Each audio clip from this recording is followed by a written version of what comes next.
Welcome and great to see you at this webinar, Introduction to Academic Professional Degree in Marketing Management. My name is Anett Keresztes. I came from Hungary and I'm 26 years old. I'm currently in my third semester in this program and I am one of the 5 students and 5 people who you will be meet during this webinar. In the next 25 minutes, you will be introduced to the content of the program, how you will learn, how you will study in Copenhagen Business Academy, what is your future opportunities if you take these studies, how does the student life look like, and what is the admissions requirements to get into this program. To begin with, I will pass you on to Katrine. Thank you, Annette, and welcome to all of you as well from me. I have a few practical house rules for you on how we go about this webinar. So first of all, you need to keep in mind that we are recording this session. So you are going to get a copy because you signed up already, and you will get a copy after today. And in that email, I will also send you some useful links. So keep an eye out for that email. We aim to make this presentation 25 minutes long, and we would very much like you to ask questions as we go along. The more you interact with us, the more interesting it will be for all of us. So make sure to use the Q&A, which you can find somewhere on your screen, for questions you would like us to address. Some will be answered along the way, and some of them at the end of the webinar, if we have the time for that. Either way, if you have any questions and we didn't get around to them in the webinar, we will follow up in the email after. Let me just see what else. Yes, we have a chat function as well. This one will mainly be used by us to post links for you as we go along. But to get you all warmed up and started and engaged, we would like you, if you could just type in the chat, "Hi, my name is Paula. I'm joining from Poland," or wherever you're joining from. That would be nice. And with those words, I am going to pass you on to one of our great lecturers, Stefan. Well, thank you very much. Great. That sounds interesting. Hi, my name is Stefan. I'm one of the lecturers here at Cphbusiness, and most likely one of the lecturers you're going to be having if you choose the AP degree at our school. I'm going to take you through 2 things. I'm going to take you through what an AP degree is, and I'm also going to take you a little bit about what is an academy, basically. A business academy is a little bit unique to Denmark. We have academies all over the world, of course, but business academy is slightly different from what you're probably used to in your home country. It translates to something a little bit like University College of Applied Science, and it's the applied science that is a key term in this context, because we teach things that are applied, meaning things that actually work in the real life. That's not to say that the theory doesn't work, but we're not so much interested in science. We're interested in science that actually has an application in business. We do this as a upper or tertiary education, and that means that having had a AP degree from us, you are able to apply for higher tertiary education just about anywhere in the world, and you can also apply within our own school for a top-up bachelor program, so you get a bachelor's degrees, and all this takes about 3.5 years compared to the regular 3 years that a university bachelor degree takes. We do not teach master's degree or graduate programs. You have to apply for that elsewhere. What we typically see is that if you're interested in that, it might be necessary to take extra courses. Sometimes it's a bit about statistics, sometimes it's about scientific methods and other things that allows you to get into master's programs all over Europe. That's what we typically see. I'm going to come back to you and tell you a little bit more about how the program is structured. But for now, I want to hand you over to one of my great students, Vincenzo, who's going to take you through a little bit more about why and how he sees the teaching here at Cphbusiness. Okay, thank you, Stefan. Hi there, my name is Vincenzo and I'm 22 years old and I come from Venezuela and I'm currently enrolled in the 2nd semester of this program. I initially chose Denmark for 2 main reasons. The first one being that since I was a kid, I was interested in that whole Scandinavian culture. And when I compare the main cities, Copenhagen, Oslo, and Stockholm, Copenhagen came out to be the warmest one of them all. The second most important reason is that the student life here is like nowhere else, since you're able to receive SU along with other benefits while you are studying. The reason why I chose Cphbusiness is because before coming to Denmark, I was living in Australia. And while I was there, I applied for bachelor's degree here. But when I arrived, I realized my high school degree weren't on the same level as a Danish one. So I got rejected by all of them. Therefore, right after that, I had a couple of meetings with student counselors that talked me about that AP degrees were all about. So I applied for Cphbusiness as soon as I could. Well, now I'm here, and I could say that this was what I was looking for from the beginning. Now I will pass on to Annette that will tell you a little bit more about her own experience. Thank you, Vincenzo. My first reason to come here to Denmark, and especially to Copenhagen, was because my boyfriend lived here since 3 years, and we really wanted to move together. So we decided that we are searching some opportunities. How can I come here and, of course, stay for a longer period? And it turns out really, really fast that it's the easiest way to come here is to studying. Well, I already have a degree from Hungary, but in the back of my mind, I always wanted to learn marketing. But in Hungary, this is a kind of difficult because a lot of people and a lot of students want to apply for marketing, and it costs a lot of money to get in and also to study and stay in the program. So it turns out that, yes, this is the best opportunity to study marketing. And why Copenhagen Business Academy especially? I remember that I have a conversation with one of the students on the website. He was also from Hungary, and he was really amazed about the school, about the atmosphere, about the teachers, the contact and the communication with the teachers. So I was totally convinced that I have to apply, and I think this was one of the best decisions what I made in my life. And now I would like to pass you on to Stefan. Thanks, Annette. I'm going to tell you a little bit more about the program, how it's structured, and what you can expect in terms of how we teach, how you learn, and what you can use it for, basically, which is a pretty good thing when you think about it. On the first year, we start out with themes. Well, we use themes all over the place because what we basically try to do is we teach interdisciplinary. So we don't teach just marketing and business economics and God knows what else.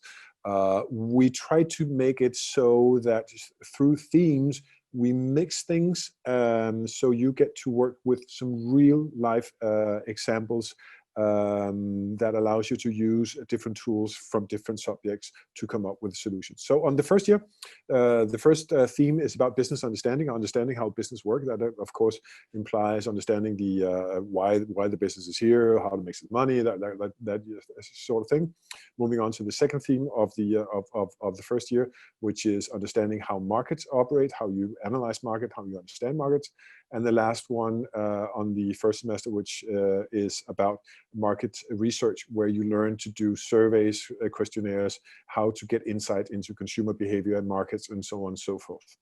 Having done that, you're finished with first semester, and then moving to the second semester, where you will be working with the marketing plan from a strategic and tactical point of view. You'll be making a marketing plan for a company, a real company, by the way, and for where you have the opportunity to work in groups and coming up with both analysis, strategic analysis, and application of how this company should market a product, and so on and so forth.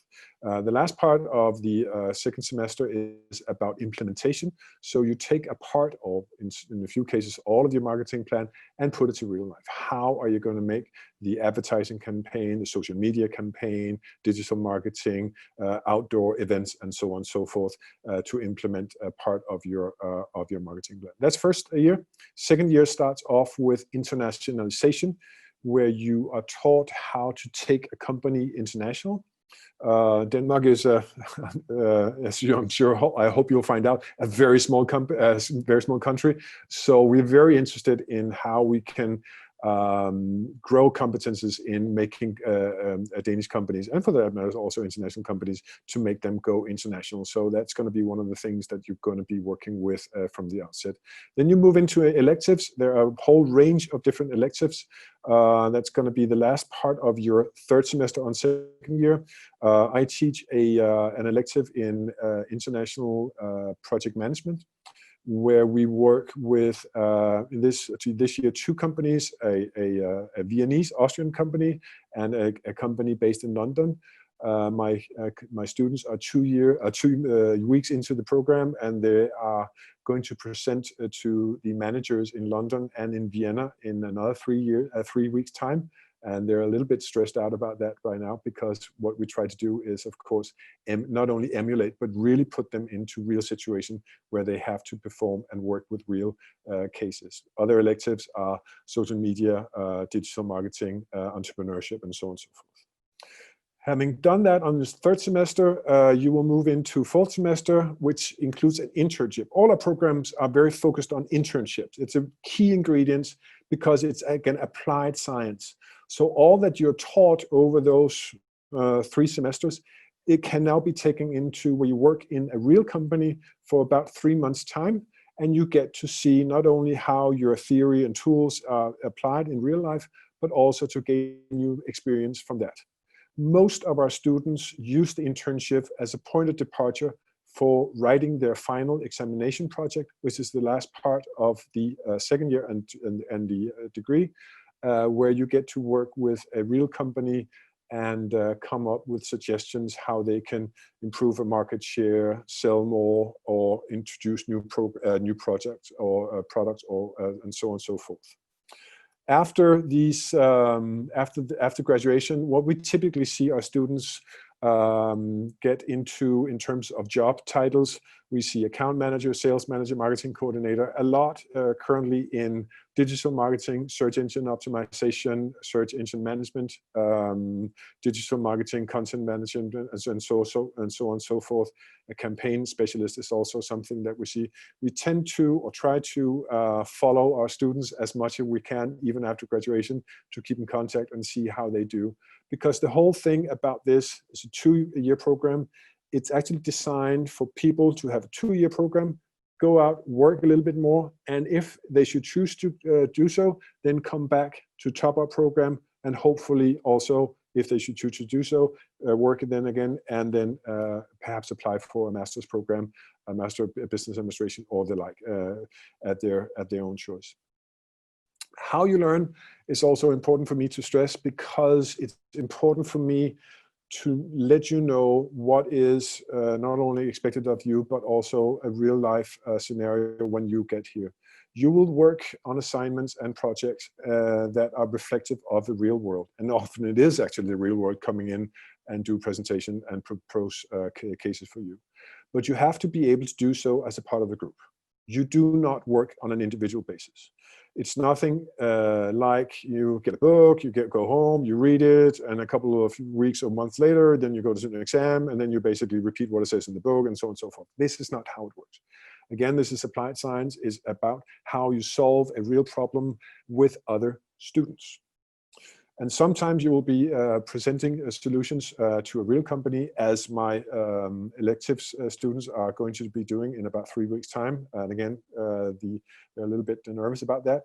And you will also be experiencing blended learning, where you will work with a mixture between in-person teaching, online teaching, and so on and so forth. Of course, right now, when we have this Corona thing, is a little bit heavy on the online thing, but let's hope for the sake of mankind that we will soon get over to the other side of this coronavirus, and we can start being a little bit more together in person.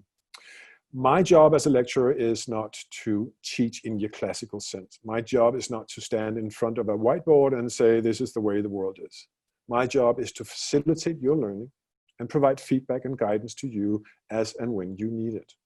And try to do that, of course, by giving you problems. You work with problems, and you come to me when you need help for how to solve this particular problem.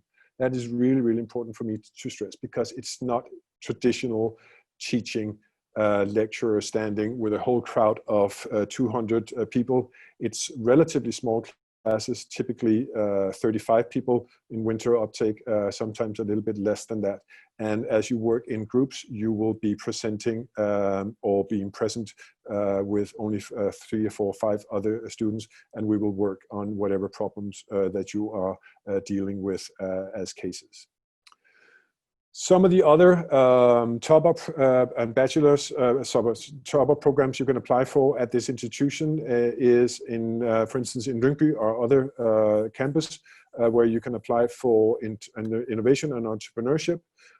Here in Copenhagen, you can also have international hospitality management, international sales and marketing management, which is at where I'm physically standing right now, and sports management also in Lyngby. And indeed, you can also apply for the AP degree should you choose to do so in Lyngby. That is also an option that you can have, especially if you apply in the summer uptake.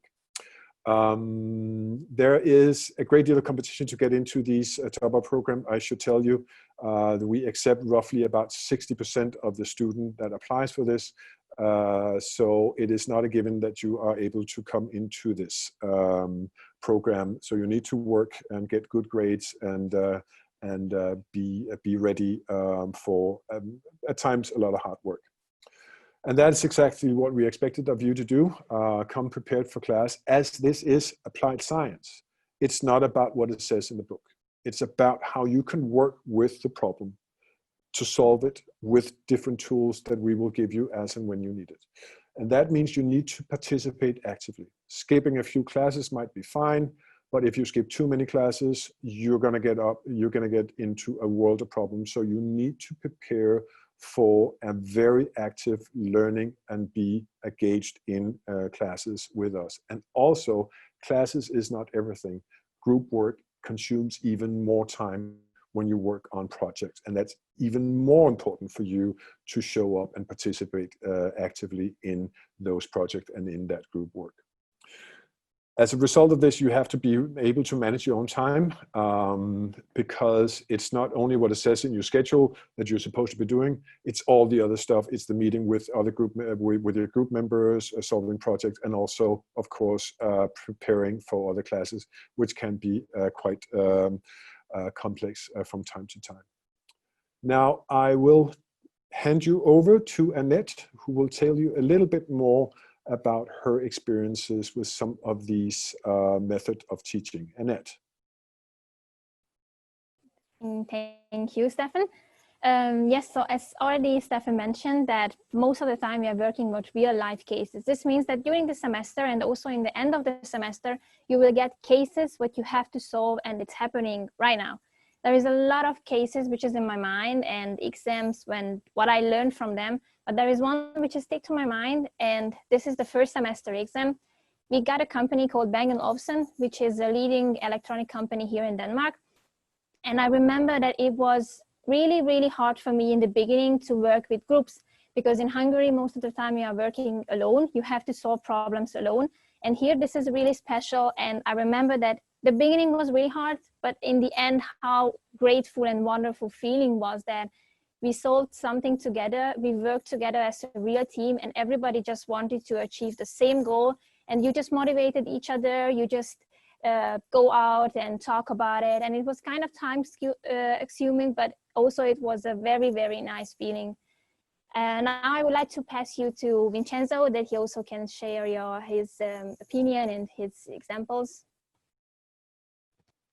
Okay, thank you, Annette. Well, I see the interaction with the lecturers to be more of as a friendship, I would say, because usually when I was in high school or some other courses I did before joining Cphbusiness, was that teacher figure that was just talking and explaining, and you were, as a student, just sitting. And that's not fun. That's actually daunting to go to a class like that. So in this school, it's different because, well, in my case, my class is around 20 people, which makes it quite more of like a private session, because also that allows the teachers to be more available for us, even if we have any questions related to the school or even from the outside. They will try their utmost to be available for us, even though if they're not able to, they would refer us to someone within the school that might be able to. And also this helps us because since, as I said, I come from Venezuela, so English is not my mother language. So you might even sometimes be a little bit afraid that you're saying something wrong or not expressing yourself in the proper way. But since the teacher that exists, that relationship with the teachers that allows us to be, to feel relaxed, and they actually encourage us to express ourselves. So that allows me to actually even enjoy the classes, which is something that you are expecting from a university. So now I will pass on to Annette that will tell you a little bit more about the studies here. Thank you, Vincenzo. I know that many of you are wondering how it looks like to learning in English and not in your mother language, as Vincenzo already mentioned. And personally, I remember that the first 1 and 2 weeks, it was kind of difficult because, of course, you have to use a totally different language from your mother language. But after maybe 1 or 2 weeks, because you have to read a lot in English, you have to watch videos, you participate in the classes where the teacher speaks you in English, you just let it go because you get used to it. And this is quite nice. There is other 2 things what I would like to talk about, and I want to ask Catherine to share the screen, please. Thank you. So on the slides, you can see that Copenhagen Business Academy had 2 campuses. One is in Lyngby and the other one is in Suerne. Lyngby is located approximately 16 minutes by train from the center of Copenhagen, and Suerne is located in the middle of the Copenhagen, so it's really centrally located. The next slide, can I ask you, Catherine, to pass for the next slide? Yes, you can see a typical schedule of mine, how it looks like, how I am participating in classes. You could see that there is 1 full day or 2 half day, which is totally free for you. But this is not means that the studying is over when you leave the school. You have to prepare that you have to study 40 hours, sometimes more, and you have to study these time because you have a lot of group works, you have to talk with your teachers, you have to come to school, you have to prepare, you have to read a lot. So it's nice to manage it next to a part-time job, which is connected to the SU, but it's almost impossible to manage it with a full-time job. So yeah, now I would like to pass you on to Catherine. Thank you. Let me just turn on my camera. There you go. Yes. So if you like what you heard so far, it would be probably also highly relevant for you to know if you fulfill the admission requirements. And there are 3 things you need to look out for. You need to make sure that you have a qualifying exam. And for most of you, this will be your high school diploma, or sorry, as we call it, upper secondary school diploma. So that would be the first level, to have an exam. And you can see also in the link that we're going to post in the chat, my colleague is posting, whether your background fits with the country where you come from. Does it fit what we need or recognize as a qualifying exam? In addition to this, you need to have had enough mathematics or business economics, as you can see here. And the final thing is we need to make sure that you have the required level. And in order to see that, we accept different tests. My colleague is also posting the different types of English tests we accept in the chat. We have a very friendly admissions team, and they have also agreed to make a how to apply webinar next Tuesday. So if you want to learn more about how to apply and ask questions about the admission process for the winter intake for this program, join us for that one. We have a link for it on our website as we speak. Right. Deadlines: if you are an EU citizen, you can still make it for this, as we call it, winter intake, which starts in the at the end of February. Or if you want to apply for the summer intake, you would need that one starts by the end of August or in the beginning of September. But for that one, you need to apply by the middle of March. For the September intake, the intake will open up from the 1st of February. And with those words, we go to the Q&A. Let me just see time-wise. 1 minute. Let's see if you have any questions in there in the Q&A. Doesn't seem like there are any in there. So I think we should just go to a short round with you, Vincenzo. First, do you have any final piece of advice, and then move on to you? And we have a question in the chat after that. Francine, could you type away your question, and then we'll take it after Vincenzo. He has given a piece of advice?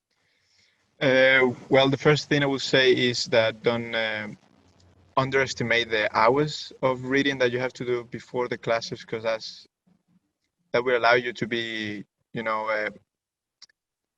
be on top of what the teacher is saying. Because if you don't do that, I've done it, and it's not very good, because you will be lost. You will feel lost. The teacher will be talking there, will be explaining something, and then you will feel you won't follow what he's saying. So you need to have you organize your time properly, even though you have still time to work and do your stuff, going out and stuff. You will still need to be very focused on that preparation for every single class. So that's I think something that a lot of students overlook. Thank you, Vincenzo. And then we have a question. I'm sorry, guys, we're going to run a few minutes over time and take a couple of them, and the rest of them we will follow up in the email. So, Annette, we have a question about, do we offer any scholarships? And I could start off, and you could add to that one, Annette. So, yes, we do, not as a school, but in Denmark, it's possible as an EU citizen mainly to apply for government funding, which is called SU. If you come from abroad outside the European Union, it's more tricky. Then you need to have lived in Denmark for a while. But this can be looked up on a website, which is called su.dk, and I'm sure Søren will post a link for you in the chat as well. So Annette, could you just follow up on the SU? How much do you get per month, and what are the criteria? Yes, so the main criteria for the SU that you have to work 10 or 12 hours per week. This is totally manageable next to your studies. And actually the process of applying, it's quite easy. You just have to fill up a form, and I get now 5,400 after tax, because you have to pay tax, but it's just 8%. So this is a very low tax amount. But it also depends on what kind of job you are doing, that approximately I would say 5,500 what you can get. And actually this is a nice amount, because you can find some nice places to live, and you can afford a quite nice life here to live. Thank you, Annette. And then we have a question about, do we help with the SU? And the answer to that one is, once you're an active student, we will help you if you run into problems with the application process, which is mainly online. But we offer help to active current students. Otherwise, the first step is to look up the criteria on the website of su.dk. I just wanted to say something for this, Catherine, that in the school there is an SU office where you can send all of your questions, and they are answering quite immediately. Yeah, yes, exactly. But only for active students, not for when you're still applying and you want to figure out something. And also make sure that you bring some savings to Denmark, because you can't be sure to get government funding from day one. First, you need to find a job. And then once you have, sometimes there will be some sort of confusing with the paperwork. And then in that case, it might take a little while before you get the money. So make sure you have a buffer, so you can manage in Denmark even before you get the money for a while at least. Yes, and then the final question we have that we are able to manage this time around is, it is a question, do you provide internship placement in companies, or is it up to students to find those? Stefan, will you reply? I sure will. A combination. We are so fortunate that we have more internships that we actually have students, but in many cases you might want to find your own company if you find a specific company or industry that you want to work with. But we will most certainly be very helpful to provide you with an internship. There's also another one here in terms of second wave of COVID-19. It would affect us in exactly the same way as the first wave did. We will move online without missing a beat. It's going to be a little bit boring, I'm afraid to say, but we will make up for that in terms of giving you interesting cases. Yes, and thank you so much. We have to round off now for the questions. I promise to follow up in the email I'm sending out to you. Thank you so much for attending. I hope to see you in some of the upcoming webinars that we are hosting. First one next Tuesday, and then Thursday, the 5th of November as well. Thank you so much. Bye-bye to everyone. We're going to turn off our cameras in a second. Bye. And we hope to meet you at one point in the future. Take care. Bye-bye. Bye-bye.